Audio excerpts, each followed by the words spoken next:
So guys, I'm going to show you how to do the blanket stitch. To start off, as you can see, I've drawn on with some chalk the lines. So you can clearly see the straight line going across the top, and every 1 centimetre I've put a line going straight down on my piece of felt. So all those lines are 1 centimetre apart. Okay, so if we are right-handed, we're going to start at the right-hand side. So if you're right-handed, you always start on the right and you sew towards the left. If you're left-handed, you start the opposite. So you start over on the left and you sew over here towards the right-hand side.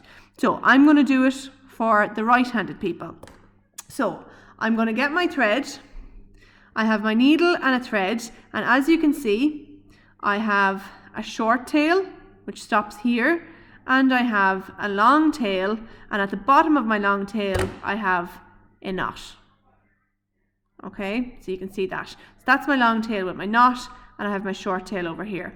So to start off, what you do, you come through from the back on the top of the line. So see my line, you'll see it now when I move my finger. See my line there? I'm coming through in the top right hand corner of my first line, of my first vertical line. I'm going to pull my needle through. So that's step number 1.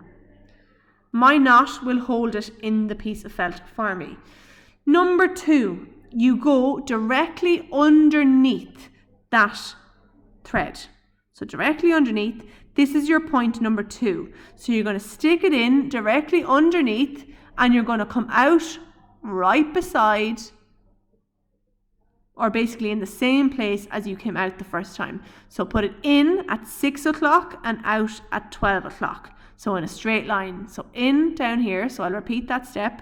So I've put it through from the back and my knot is hidden. I shouldn't be able to see my knot.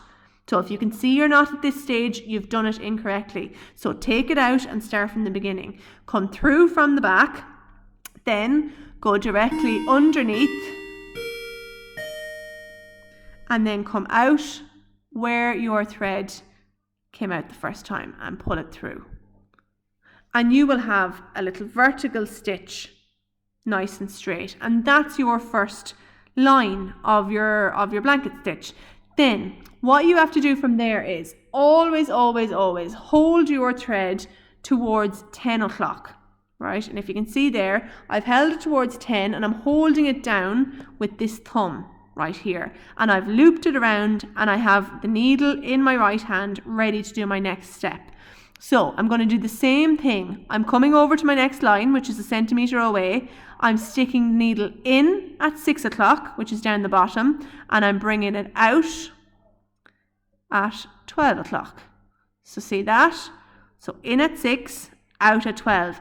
In the one movement.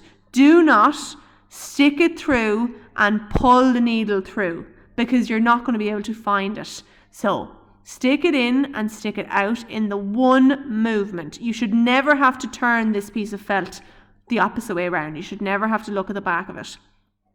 Then pull it through and make sure, see there where I have my thread, but it's underneath my needle. And I'm going to pull it through and I'm going to pull it towards where I want it to go.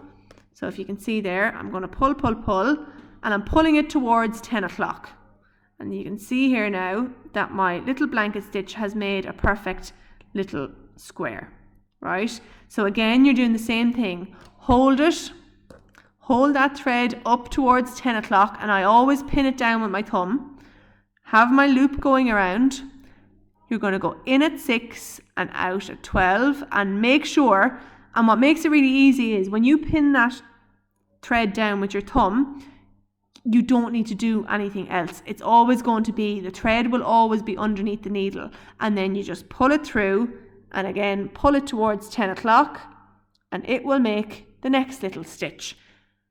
Now, in order to finish it, I'm going to show you what to do. I'm also going to show you what to do if it goes wrong.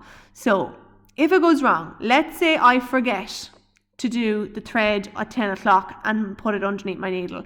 Let's say I go in here at 6 o'clock and I come out at 12. So I've done the method, essentially I've done it right, but I've forgotten to pull the needle through. or I've forgotten to put the thread underneath. This is what's going to happen. You're going to pull it and you're going to end up with a crisscross. The simple thing to do to fix this, right? Think logically about it. If you push your needle just underneath that thread and catch it on the other side and pull it in the direction that you want it to go. So I'm going to pull it over here towards 10 o'clock and look, it's magically fixed itself. Okay, so it's a very simple fix to fix your blanket stitch. Now, when you want to finish the blanket stitch, what you do is outside. So see, if I don't pull that towards 10 o'clock, my loop keeps falling down. So always hold it towards 10 o'clock and hold it down with your thumb so it's nice and tight. And then to finish it off, you're going to go outside that loop. So see that corner, the top left hand corner, you're going to go outside of it and you're going to stick your needle in and pull it right to the back. Right? And what's going to happen? Look what's happening. It's pinning down that outside corner. So that outside corner is not going to move. Then you can turn it round and do what's called a pickup stitch. So stick it in to a little tiny bit of felt.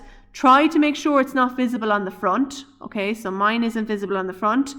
And then you literally pull it through and do that twice. So like this. Do that twice. And then we're going to cut it. And we're going to cut it about 2 inches away. Don't cut it too tight because it will unravel and all your stitches will fall out. Cut it about 1 inch or 2 inches away from the stitch. Now, I'm going to show you what to do if you ran out of thread. So that's exactly what you do. You go outside the loop if you run out of thread and you do that pickup stitch. Then, when you're starting with a new piece of thread, so let's imagine I have a new piece of thread with a knot in the bottom of it. I'm going to come through from the back inside. So see here, I'm coming inside the loop. So the top left hand corner, I'm coming inside of it and I'm going to pull through my thread and then you continue as if you never stopped. So hold it towards 10 o'clock, go in at 6 and come out at 12. Okay, and you're going to pull it through. Now, let's see with this next one. See how my tail is now at the same point as all my other stitches. This is going to cause a problem. So I'll show you what will happen when your tail gets tangled up and it'll make a complete mess. So hold it towards 10 o'clock. Right, we're doing the same thing we always have. Hold it towards 10. We're going to go in at 6 and out at 12. But for this one, you're going to see that our tail is going to be tangled. And you see this, right? So I'm pulling it, but my tail, you can see him sticking out the bottom. That's what we don't want. You always have to keep your tail shorter. So to fix that, just pull on one of those threads that are attached to your needle and hopefully, you can see there, that's the one, my tail gets dislodged. And then I can continue sewing, but shorten the tail. So shorten the tail so that all of this thread will be used for stitching, but this is just your tail. And when you can shorten your tail no more, you need to finish it. So you're going outside the loop, bringing it to the back, pinning it down, and then you're going and doing a slip knot or a back stitch, and you're starting with a new piece of thread. So that's the blanket stitch.